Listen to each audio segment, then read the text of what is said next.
Dzień dobry, szanowni państwo. Witajcie na kanale Ekwipunek Dźwigany Codziennie.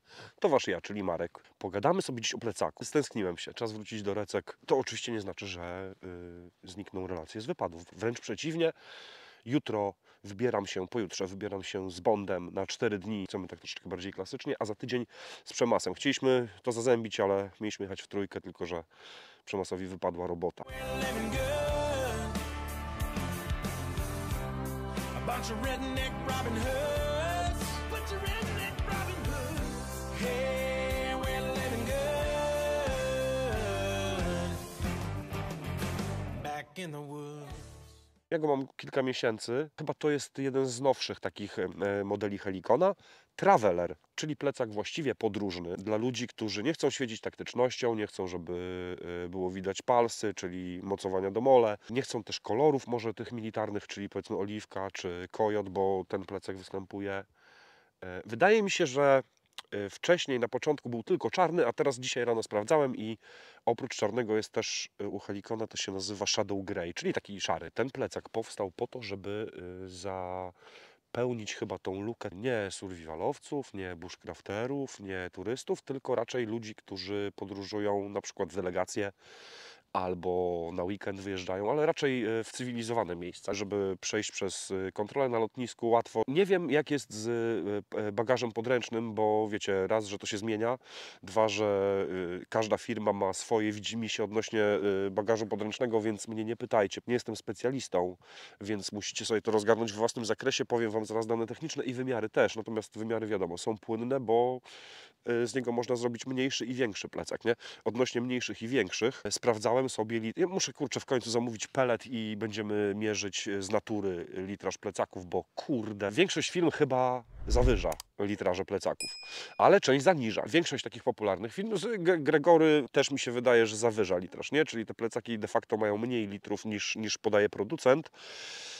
Ale na przykład Mystery Ranch zaniża, czyli jak kupicie 70, załóżmy 75 Gregorego i Mystery Rancha i chcielibyście spakować to samo, to coś Wam będzie nie grać. Muszę kupić pelet i będziemy je wypełniać. Nie? Wiem, że można wodą, ale nie chce mi się chrzanić, nie, z wodą. Poza tym nie chciałbym wlewać do niego 30 litrów i później co z tą wodą, nie? No, do kibla.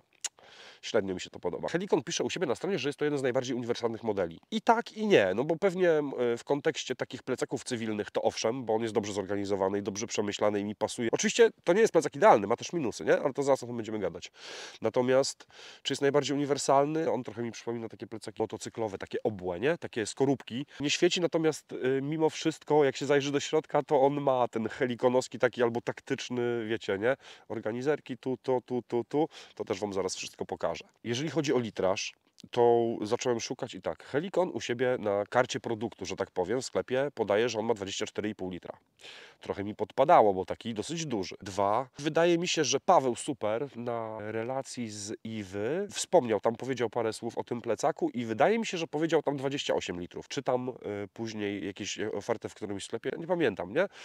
W każdym razie w sklepie, gdzie on jest do kupienia normalnie u jednego z dystrybutorów Helikona, 30 litrów. A nie znalazłem, że są 3 wersje, nie? Więc to jest ten sam plecak. Przychylałbym się, że bardziej jest w stronę 30 litrów, ale trzeba by to zmierzyć. Zanim będę recenzował następny plecak, to już chyba się postaram, żeby ten pelet był i żebyśmy mogli sobie zmierzyć z natury. Dla mnie dobrze, bo on nie wygląda jak dużo małych plecaków, czyli jak wiecie, ogr go założy, to jakby kurczę zajumał 8-latkowi tornister. No i można go wypakować, co prawda nie ma pasów kompresyjnych z boku, więc jak on mocno odstaje od pleców, no to trochę wiecie, nie? Jak jest tam waga. Ja go używałem właściwie na 3 czy 4 sposoby. Na początku nosiłem go uczciwie jako plecak EDC, chociaż on na potrzeby codzienne chodzenia do pracy jest dla mnie za duży i zbyt pojemny, bo kiedyś nosiłem laptopa, teraz nie noszę laptopa do pracy.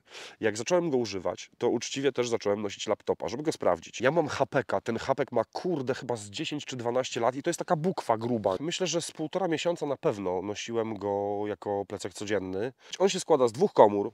Komory są odpinane do końca, do samego dna. Jest to wygodne, jest to dobre, natomiast ma też swoje minusy. Możecie zwrócić uwagę, bo on jest taki zgaszony, jest czarny i szary. Przy czarnym suwaki są czarne, ciągadła z parakordu też są czarne, a ja sobie je wymieniłem na pomarańczowe, bo nie zauważyłem kiedyś i zostawiłem go rozpiętego. Nosiłem go jako plecak codzienny przez chyba około 50 dni, nie? Bo tak się uparłem, że tak go sobie sprawdzę. Używam go, jak wyjeżdżamy na przykład na kilka godzin, na jednodniówki, na foto, na zdjęcia. Jak potrzebuję więcej, to biorę 40, ale jak czasami nie biorę statywu, biorę mniej szkła i tak dalej, no to ten mi robi, bo on jest wygodny, nie? Te sztywne plecy, ta miękka komora jest spoko i mi pasuje. Zresztą on jest w ogóle taki ergonomiczny. Myślę, że tylko dla osób może mocno niskich, takich drobnych, to przez to, że ma też dosyć długie szelki, to myślę, że on może być za duży. Używam go nadal jako wyjazdówkę. Używam go też, jak wyskakujemy na weekend gdzieś właśnie w cywilizowane miejsce z chłopakami, gdzieś tam, wiecie, do domku czy nad jezioro. Nie pakujemy się turystycznie, tylko się pakujemy, wiecie, zmiana bielizny, klapki, pierdoły, kosmetyczka, coś. On się świetnie wtedy sprawdza, nie? Faktycznie jak Helikon pisze, że on jest taki właśnie delegacyjny, wypady na weekend. Piszą też, że dłuższe wypady, no ale na dłuższe wypady to ani to chyba wygodne pakować się w taki plecak, chyba że faktycznie samolotem i tylko bagaż taki podręczny. Wydaje mi się, że na pewno do niektórych linii lotniczych by nie wlazł, nie? Do tych, wiecie, przymiarów, więc to trzeba sobie sprawdzić na bieżąco, tym bardziej, że też i to mi trochę brakuje, że on nie ma tych pasów kompresyjnych na boku. Raz, że mam takie przyzwyczajenie, że on ma fajne kieszenie po bokach na wodę, a ja mam takie przyzwyczajenie, że sobie wtedy wkładam nogi od statywu właśnie w tą kieszeń teoretycznie na butelkę z wodą i górnym pasem kompresyjnym sobie przypinam, łapię statyw, żeby mi nie wyleciał, a tu tych pasów nie ma. To mi przeszkadza w montażu statywu na zewnątrz, to raz, ale to nieważne, bo ten plecak nie jest do tego. Natomiast też nie można go sobie skompresować, nie? Czyli jakbyście na przykład właśnie wzięli ciuchy, coś tam, to zawsze można ten plecak dociągnąć. Tutaj tej możliwości nie ma, nie? Czyli on będzie sobie sam wybierał, jaką ma objętość. Plus, minus, to zależy. Na stronie Helikona nie znalazłem informacji odnośnie tego, jaka to jest kordura dokładnie. Wiadomo, że rodzajów kordury to jest kilkaset pewnie, jakby to tak dobrze policzyć, ale gdzieś właśnie też na którymś ze sklepów widziałem informację, że to jest kordura 500D. Namacanie, owszem, może być. Kordura, wiadomo, oryginałka, nie? Bo to też istotne. Oczywiście różnica w cenie z perspektywy producenta też jest zasadnicza, nie? Ostatnio rozmawiałem z kumplem, no to chyba w ostatnim okresie kordura poszła do góry w hurtowniach 3 razy. Wiadomo, to też ma związek z kursem dolara i tak dalej, i tak dalej. Nie będziemy o tym gadać, bo nas interesuje cena końcowa i nas interesują te wszystkie atrybuty, czy cechy, czy zalety i wady z perspektywy użytkownika. To ma działać i ma być dobre i ma się po roku nie rozlecieć. Też zwróciłem uwagę, bo wyskoczył mi na fejsie post sponsorowany. Reklama, nie? Helikona właśnie odnośnie tego plecaka i zajrzałem w komentarze. I tam jazda, że o Jezus Maria, bo on kosztuje na stronie Helikona 7,5 stówy. Dużo, niedużo. Ja się staram nigdy nie oceniać cen, bo wiecie, wiem, że dla każdego stuwa ma inną wartość. Też nie znam nikogo o zdrowych zmysłach, kto zamawiałby bezpośrednio ze strony Helikona, nie? W ogóle w moim najbliższym otoczeniu jest mało ludzi o zdrowych zmysłach, ale to też jest inna historia. To też chyba żadna tajemnica, tak mi się wydaje, to nie jest informacja od Helikona. Wydaje mi się, że Helikon ma taką politykę, że u nich ta cena taka jakby katalogowa i u nich w sklepie jest wyższa, natomiast jak się porówna ceny w sklepach, czyli u dystrybutorów Helikona, których jest dużo, to ta cena zawsze może nie, zazwyczaj jest taka sama u dystrybutorów, ale jest zdecydowanie niższa i on kosztuje na stronie Helikona 7,5 stówy jest chyba wystawiony, natomiast wszędzie w sklepach kosztuje 660 zł. 57 cm na 32 na 39, takie ma wymiary, tylko wiadomo, no to jest worek, nie? To nie jest kostka blaszana, więc te wymiary są płynne. Zależy od tego, jak nakitujecie. To raczej to nie są wymiary maksymalne. Może wysokość ewentualnie, nie? Ale szerokość i głębokość nie sądzę. Myślę, że one mogą być wyższe niż tutaj podawane przez producenta. To raz. Dwa, to nie jest lekki plecak, przez to, że on ma sztywne plecy, fajne plecy, zaraz Wam je pokażę, dobre szelki, no ma też w środku gratów, nie? Bo ma ten organizer, który też zaraz zobaczycie. On waży 1120 gramów, czyli jak na taki plecak, powiedzmy 30-litrowy, mniej więcej, no to nie jest lekki plecak. Zamki oczywiście YKK, czyli japońskie. Yoshida spółka ZOO. Chciałem Wam powiedzieć nazwę, ale nie jestem w stanie tego zapamiętać. No, sprawdzałem ostatnio, nie? Też żebyście mieli jakiś taki kontekst i pogląd. Bo YKK ma dobry PR. Ale też czasami gdzieś tam się słyszy, że ale wcale YKK, bo są jakieś inne, tańsze i porównywalnie dobre. Nie wiem. YKK moim zdaniem są dobre. Oczywiście nie są niezniszczalne. Oczywiście też wymagają konserwacji. PR bywa mniej lub bardziej wiarygodny. Ale Wojtek ze Spearpointa, z którym się znamy od lat i on jako człowiek, który szyje plecaki, mówi, że on nie chce słyszeć o innych suwakach i nie dlatego, że YKK ma renomę, czy jest prestiżowe, czy jak ktoś napisze, że w jego plecakach są YKK, to coś zmienia, albo na przykład, nie wiem, usprawiedliwia cenę.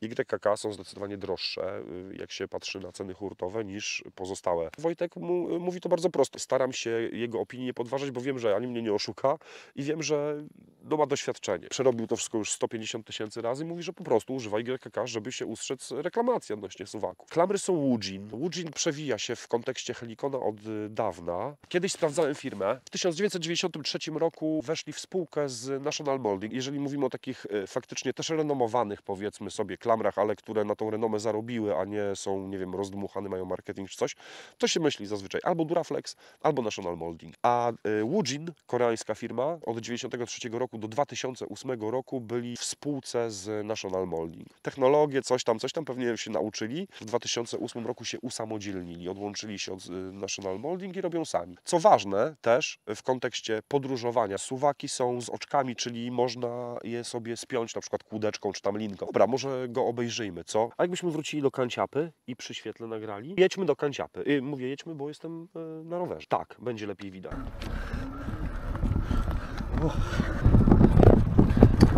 God damn it!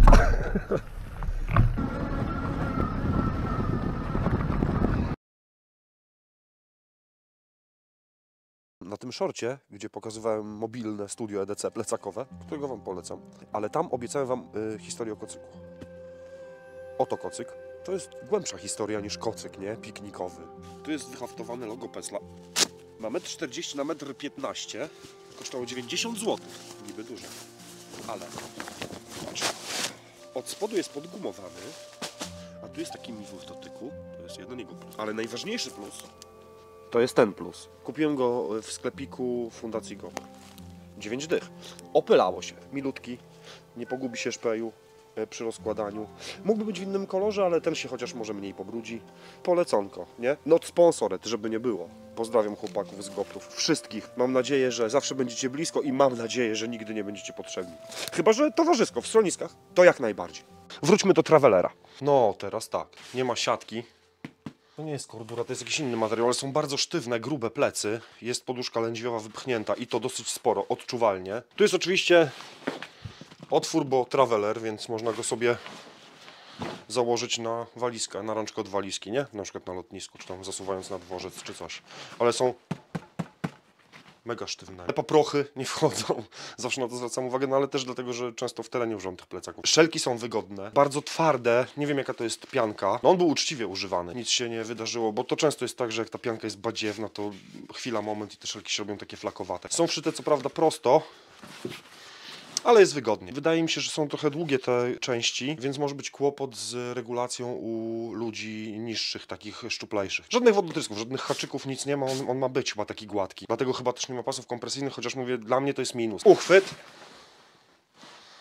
też jest gruby, chociaż nie wiem, czy nie mógłby być trochę, bo jak on jest napakowany do pełna, no to jest tutaj ciasnawo dosyć. I też jest z takiej grubej pianki, chyba w ogóle podwójnej. Ergonomicznie ten plecak jest spoko, mocno. Do dzisiaj nic się nie wydarzyło, nie? Ani z taśmami, ani z rzepami, ani z suwakami, nic. Jest mit taki, krąży, że podobno ktoś kiedyś miał plecak, pod którym nie pociły się plecy. No ja takiego plecaka osobiście nie widziałem. Na froncie są dwie kieszenie. Górna kieszeń jest dość wypukła. Ona jest teoretycznie na okulary. Jest wyłożona takim miękkim welurkiem, jak do miękka strona rzepa. Pojemna, no dotąd. Dwie pary okularów, obie w osobnych etui, spokojnie tu wsadziłem, bo wsadziłem im przeciwsłoneczne i te żółte, nie? Na wieczór.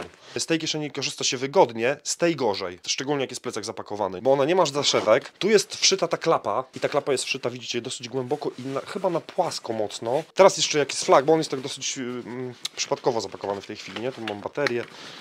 Co tu jest jeszcze? Imbusy do roweru. Teraz to się jeszcze w niej w miarę grzebie. Ona jest aż dotąd, nie? Do dna. Ale jak jest napakowany, no może nie na maksa, ale jak jest pełny, to strasznie ciężko tu wsadzić łapę, szczególnie właśnie tam do dołu. W ogóle jak zobaczycie, on nie jest jakaś tam kostka czy coś, tylko jest też wyprofilowany w tą stronę, nie? Zresztą widać, jak jest szyty.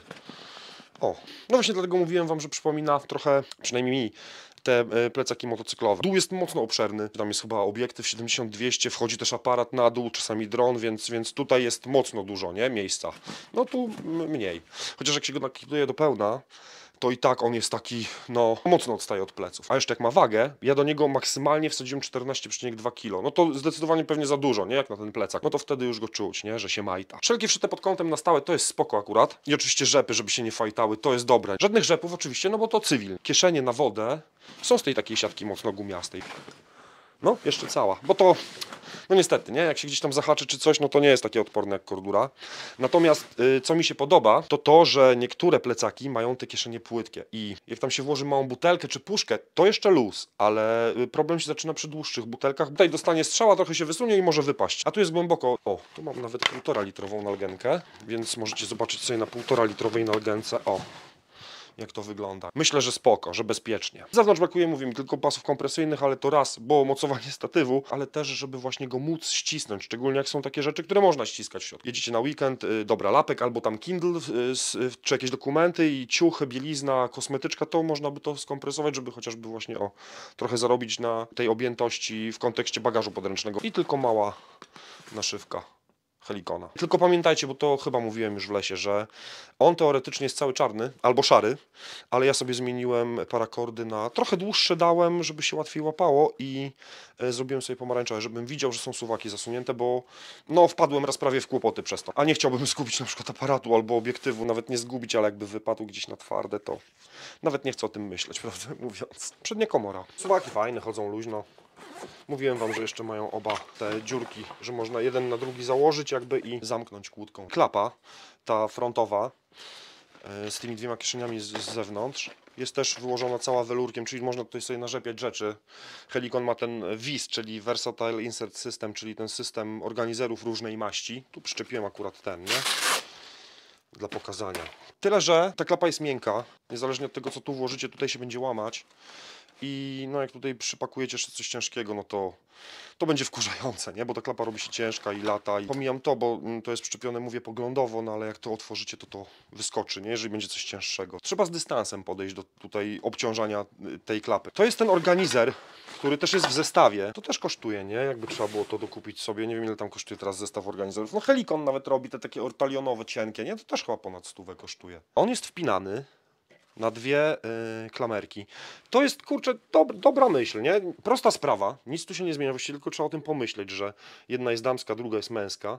Jak się wypnie je z plecaka, to można sobie jedną z drugą spiąć i na przykład powiesić w łazience, nie? Czy tam w sypialni, czy gdzie tam będziecie nocować. Siatka z przodu, więc widać, co jest w czym. One są największy, średni i najmniejszy. Siatka z przodu też, czyli ułatwia kontrolę na przykład na lotnisku, bo można to wypiąć to raz, żeby też było widać, co jest tam w tym organizerze, który jest wszyty na stałe. Ale też widać, co jest tutaj. Mówi się, czego oczy nie widzą, tego sercu nie żal, ale akurat na kontroli na lotniskach jest odwrotnie, nie? Jak oczy widzą, to może nie żal. Na suwaki też głębokie, bielizna, t-shirty, kosmetyczka. O, tu jest pełne. Można sobie to powiesić, na przykład w łazience. I to one są też takie obszerne. Są tak obszerne, że jak się je wypakuje do pełna, to w zasadzie też wypełniają dosyć mocno tą przednią komorę, która jest de facto chyba głębsza, bo ta większa, która jest od strony pleców, ona jest bardziej płaska, ale to tam chyba właściwie ona jest przewidziana właśnie na laptopa, na dokumenty, na jakieś takie bardziej płaskie rzeczy. A jak się ten organizer wypnie, jest głębokie dno, a tu jest tylko kordura. Powyżej gdzieś z 10-12 cm jest wszyty ten organizer. Dwie kieszonki płytkie, jedna trochę głębsza, jedna najgłębsza. Tu akurat mam nóż wpięty i zapas papieru. Tu jest wsadzony Ranger Grip. To też tak mówię trochę dla tego, żebyście zobaczyli, nie? Jaki jest rozmiar. Tu jest chyba, jest baton? Nie, Warrior, to jest Olajta. Widelec. Bo na szorcie jest lepiej spakowany ten plecak, a widelec dlatego, że właśnie nie wiadomo, kiedy zdarzy się serniczek. To takie długopisówki. A tu jest jeszcze płaska kieszeń też z siatki, więc też widać, co tutaj wrzucicie. Ja na przykład, większość moich kabli chyba ma kolory takie żarówiaste, typu czerwony czy coś. To też widać, nie? Co tu jest. No bo to jest taka płaska kieszeń duża. Mogą być dokumenty, mogą być kable, powerbank, czy karty pamięci, czy dysk przenośny. Na suwak. Tu są te klamerki do wpięcia tego siatkowego organizera. Tu są jeszcze małe kieszonki, też siatkowe, też widać, co w nich jest, też na jakieś rzeczy. Może cięższe, o może powerbank tu na przykład. Z tymi kieszonkami mankament jest taki, że jak wsadzicie po obu stronach butelki i to są butelki grubsze, typu nalgenka chociażby, ta nalgenka wychodzi tu, no ale nie wychodzi 100%, nie? Na zewnątrz, więc część włazi do środka i wtedy pociaśnia te kieszonki właśnie, ale to też jest dobre, żeby też nie szukać, żeby łatwiej przejść kontrolę, żeby później właśnie w hotelu, może nie trzeba wszystkiego wypakować, bo on robi za taką małą ala szafkę. No i w kontekście też właśnie używania jako foto, bo ja nie jestem zwolennikiem plecaków foto, niespecjalnie mi pasują, jeszcze są w ogóle zazwyczaj takie, wiecie, gabarytowo duże. A tutaj sobie wkładam na przykład torbę, czy tą Low Pro, ten organizer taki. Jest spoko, nie? No poza tym ten nie świeci jak plecak foto. Plecak foto zazwyczaj krzyczy mocno, nie? Dookoła, mam tutaj drogi sprzęt, nie? Pana to. Mocno jest trójwymiarowy, nie? Tylko trzeba też pamiętać o tym, jak się będzie go pakować, że on jest taki, nie kostka. On też jest dobry do grzebania, przez to, że się tak do końca zapina i odpina. Można go sobie, wiecie, przesunąć na jednej szelce do przodu, na przykład odpiąć tylko tu i tu grzebać, nie? No też jest wygodne. To też z plecaków foto. No i jest ta główna komora. Ja nie wiem właściwie, czy można o niej powiedzieć główna. Ta większa, nie? Przeznaczona też między innymi na lapka. Tu jest tak samo duża kieszeń siatkowa, żeby było widać, co w niej jest. Też płaska, nie? Więc im więcej tam nakitujecie w tej przedniej komorze, tym tutaj będzie ciężej grzebać. Chociaż ta siatka się trochę naddaje, nie? To jest inna historia, że ona jest taka, nie jest taka sztywna jak kordura, wiadomo. A tu jest, co tu jest? A, tul. Czekaj, tul do kieszeni. Gdzie? Aha, bo sobie wyjąłem, żeby mi nie wypadł na rowerze. Im ta komora przednia jest cięższa i te frontowe dwie kieszenie są cięższe, tym ciężej się otwiera tutaj tą, nie? Komorę, wiadomo, bo on się tutaj robi. Tu macie właściwie cały plecak, a tu tylko plecy albo podłogę, zależy jak leży. Kabura od aparatu, 70-200. Jak ja mam tak pozabezpieczane, to wtedy też mniej stresu właśnie używając zwykłego plecaka. Kurczę, właściwie skorzystam z tego, że jesteśmy w kanciapie i mogę wam pokazać, jak tutaj włazi ten lapek. Co? Tylko go wypnę, bo ja mam go w stacji dokującej. To jest ten mój laptop. Nie, tylko że mówię, on jest taka cegła dosyć. Jest szeroki żab. Tu jest oczywiście metka, jakbyście, wiecie, zgubili, nie? Albo jakby na lotnisku przez pomyłkę poleciał gdzie indziej. Nie jestem zwolennikiem, wolę nie gubić. No i tu jest jeszcze, to jest też miękkie, z pianki, tu jest welur też, żeby, no był chroniony ten sprzęt jakoś tam, nie rysował się specjalnie. Plecy mega grube. No tu jest jeszcze jedna miękka kieszeń, albo też na kwity, albo tu wchodzi spokojnie Kindle, albo pewnie tablet 10 też by wszedł, ale też nie mam, żeby sprawdzić. No ale jest obszerna. I to tyle. Nie ma żadnych wodotrysków, nie? No i, karabinki. I igliwie. Tutaj w tej komorze od pleców jest tu wszyta w dno pianka. Tak to wygląda. On też może być jako plecak EDC, chociaż mówię, w moim przypadku nie wiesz, co noszą inni na co dzień i tak dalej, więc dla mnie on jest litrażowo, gabarytowo za duży na co dzień, tym bardziej, że mówię, nie noszę laptopa. Też może być jako bag out bag, tym bardziej, że właśnie nie wygląda. Z jednej strony nie wygląda na militarny, czy na coś takiego, co tam może w środku być, a z drugiej strony ma tą możliwość tej organizacji przez tą przednią komorę, przez ten organizer też. Używałem go, niespecjalnie go oszczędzałem, zresztą to widać, chociaż właściwie jest tylko brudny, wciąż nie ma żadnych nitek, nigdzie nie puścił żaden szef i tak dalej, bo to też różnie bywa. Jest wygodny, dopóki się go za mocno nie napakuje, mówię, bo wtedy mocno odstaje od pleców i czuć tą wagę i ta waga nie jest taka komfortowa do noszenia, szczególnie gdzieś tam jakoś macie poruszać dziarsko. Ta kieszeń trochę utrudniona, szczególnie właśnie jak jest napakowany, to utrudnione jest grzebanie, ale to też zależy, co tam włożycie.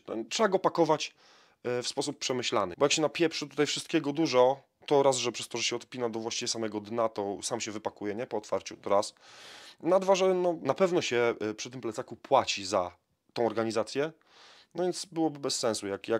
Jak nie potrzebujecie, no może zwykły worek wystarczy, nie? Tak czy siak ten plecak jest godny uwagi, jeżeli szukacie czegoś w ten deseń. Jeżeli potrzebujecie palców, żeby sobie przymocować na zewnątrz organizery, czy inne jakieś rzeczy, których używacie, no to jest w ogóle plecak nie dla Was. Jeżeli szukacie czegoś właśnie na wyjazd, na wypad, na delegację, na wyjazd weekendowy, nie wiem, gdzieś do apartamentu z bookingu czy coś, to spoko. No zależy, ile bierzecie fatałaszków. Niespecjalnie znalazłem duże rzeczy, do których można się przyczepić, natomiast jest kilka fajnych, które mi się podobają i właśnie świadczą o tym, że ten projekt jest przemyślany. I tyle, co chciałem powiedzieć o tym plecaku. Cena? Wiecie, ile kosztuje na dziś, na sierpień 2024, bo to też widziałem kiedyś komentarz, recenzowałem chyba EDC właśnie Helikona i on wtedy kosztował tam około 200. No i teraz ktoś obejrzał, o kurde, te 200 zł, a teraz prawie tam 350 czy ileś, nie pamiętam, tak strzelam trochę, tylko że przez te 3 czy 4 lata tam się trochę wydarzyło. Widać, że on jest skomplikowanie uszyty też, nie? Tutaj. O.